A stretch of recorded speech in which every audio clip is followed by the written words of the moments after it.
Hello, कैसे हैं भाई। देखो, हमने डबल कॉन्वेक्स लेंस के लिए लेंस मेकर फॉर्मूला पढ़ लिया है। अब हम पढ़ेंगे डबल कॉन्केव लेंस के लिए, या we can say that by concave lens के लिए, या सिंपली हम कॉन्केव लेंस के लिए लेंस मेकर्स फॉर्मूला पढ़ने वाले हैं। ओके, ये तीनों ही इसी के नाम है, यूज कोई सा भी हो सकता है। तो भाई देखो, सबसे पहले साइन कन्वेंशन और अजम्पशंस की बात करूं तो वो मैं ऑलरेडी आपको पिछले वीडियो में बता चुका हूं, वहां से आप देख लें। वीडियो तो वैसे ही काम करने वाले हैं, इसलिए ज़्यादा टेंशन की जरूरत नहीं है। हाँ, इसका रे डायग्राम बनाते समय थोड़ा सावधान रहे, सचेत रहे, ताकि गलतियां ना हो, क्योंकि अक्सर गलतियां हो जाती हैं, तो उससे आप लोग थोड़ा सा सबक लें। ठीक है, तो भाई देखो, अल्टीमेटली देखो अपने पास क्या हुआ कि हमने एक ऑब्जेक्ट ले रखा है, ओ पे रखा है। इसका रिफ्रैक्टिव इंडेक्स जिससे मटेरियल बना हुआ है वो μ2 ले रहे हैं, और जहां रखा हुआ है मतलब मीडियम, उसका μ1 ले रहे हैं। ऑलरेडी पता है आपको, ये भी μ1 है। अब भाई वैसे तो मैंने आपको रूल सिखा रखा है, लेकिन एक बार फिर बता देता हूँ कि ऑब्जेक्ट यहाँ रखा है तो लाइट रे चलेगी, टकराएगी। अब भाई सबसे पहला काम आप क्या करेंगे कि इस सरफेस पर नॉर्मल बनाओ। तो हमने जो ब्लू वाली लाइन दिखाई दे रही होगी आपको, this is the normal to this surface at this point of incidence.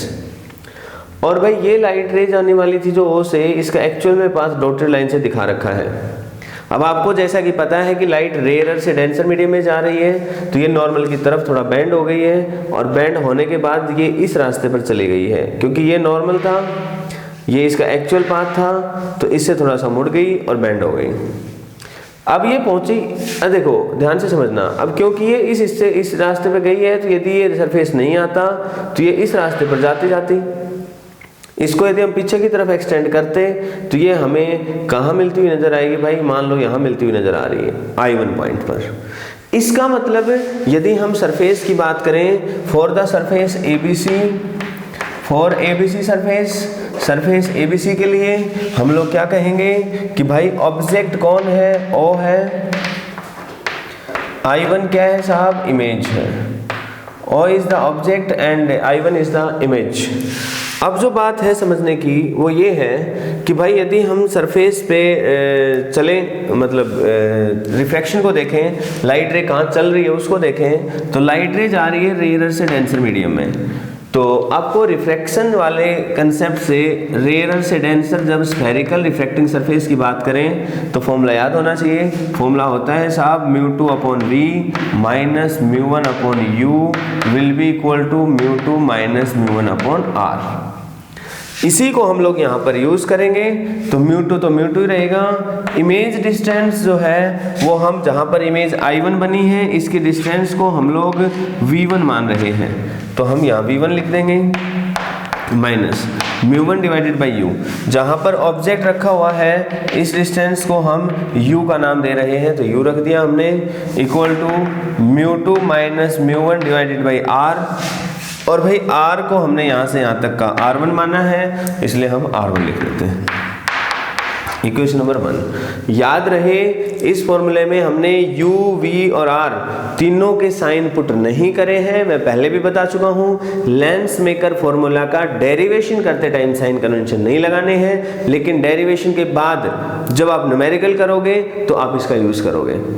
ठीक है, अब यदि हम देखें गौर से, यदि हम सरफेस DEF की बात करें, सरफेस DEF के लिए अगेन, अब ये जो व्हाइट लाइट दिख रही थी ये एक्चुअल में ऐसे जा रही है।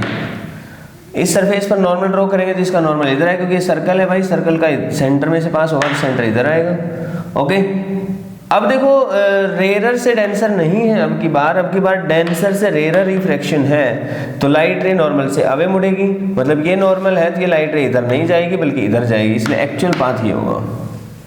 अब इसको पीछे की तरफ एक्सटेंड करेंगे, क्योंकि आगे तो मिल नहीं रही है दोनों लाइट रेस। एक आपको पता ही है ना ऑलरेडी, एक तो हम ये वाले रे दिखाते हैं, एरो लगाना भूल गया था मैं ना, देख लेना आप लोग, यहाँ पीछे ना लगाएं, ऑब्जेक्ट से आगे आगे लगाएं।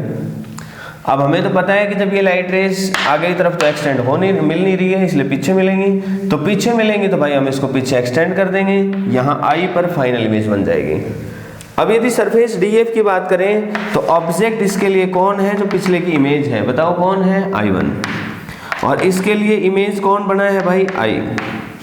यहाँ पर यदि हम रिफ्रैक्शन देखें तो डेंसर से रेयर हो रहा है, इसलिए यहाँ जो फॉर्मूला यूज होता है वो होता है μ1 upon v minus μ2 upon u will be equal to μ1 minus μ2 upon r. इस फॉर्मूले में वैल्यू पुट करनी है और कुछ खास बात नहीं है, तो ये क्या बन जाएगा μ1 upon v minus μ2 upon u. और इस सरफेस के लिए u कौन है I1, तो I1 की डिस्टेंस कितनी दे रखी है v1, तो v1 यूज करेंगे इक्वल टू μ1 माइनस μ2, और जो रेडियस है उसका नाम r2 यूज करेंगे तो r2। This is equation number second. अब यदि हम फर्स्ट और सेकंड दोनों को जोड़ दें, आपके सामने है भाई दोनों के दोनों, देखो इस वाले टर्म को और इस वाले टर्म को देखो, पहले हिसाब इनका करते हैं। तो आपको गौर से देखना पड़ेगा, ये पहली टर्म और ये दूसरी टर्म कैंसिल हो जाएंगे, तो क्या बचेगा μ1 upon v minus μ1 upon u will be equal to, इधर कोई कैंसिल नहीं हुआ तो डिट्टो सेम लिख देंगे, इधर ये ऐसी कैसी बात है, लिख दो μ2 minus μ1 divided by r1 plus μ1 minus μ2 divided by r2। आपको दिख रहा होगा यहाँ μ1 को कॉमन ले लो तो ये बन गया 1 by v minus 1 by you.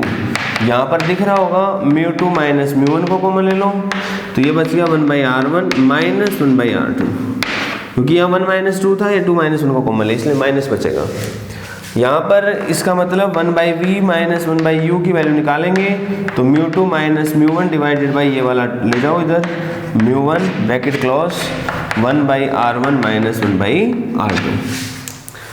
अब जो बात समझने की है वो ये है, मतलब याद होगा आपको कि 1 by v minus 1 by u को हम क्या लिख सकते हैं 1 बाई एफ लिख सकते हैं, और 1 बाई एफ को क्या लिख सकते हैं हम पी पावर। तो ये फॉर्मूला हमारे पास आ गया है μ2 minus μ1 divided by μ1 into 1 by r1 minus 1 by r2। I hope ये आपको अच्छे से समझ आया होगा। ये बहुत इंपॉर्टेंट टॉपिक है, इसलिए इसका फाइनल आंसर तो हमेशा याद रखें। याद रखें μ2 क्या है और μ1 क्या है, ये बहुत यूज होते हैं। μ2 है लेंस जिस मटेरियल से बना है उसका रिफ्रैक्टिव इंडेक्स, और μ1 वो है जहाँ सराउंडिंग में रखा है, जैसे हवा में रखा है कि पानी में रखा है, तो वो रिफ्रैक्टिव इंडेक्स है। और ये रिलेशन में आ गया 1 by r1 minus 1 by r2 है यहाँ पे। Okay, good bye.